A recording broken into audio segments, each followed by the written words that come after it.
જય શ્રી રામ. આજ એવી વાત કરવી છે જે હમણાં જ રિસન્ટલી બાપુએ કથામાં કહી હતી.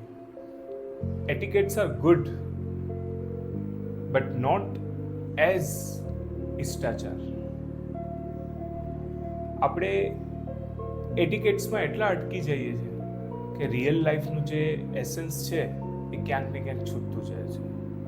શિષ્ટાચારમાં એટલા બધા પડી જતા હોઈએ છીએ કે આમ જ અને આ રીતનું જ થવું જોઈએ, એમાં રિયાલિટી ક્યાંક ને ક્યાંક મિસિંગ થતી જાય છે. અને એ રિયાલિટી છે જીવનની, એ જીવનને વધારે ને વધારે ટ્રુથ, લવ અને કમ્પેશનના માર્ગે જીવવાનું છે.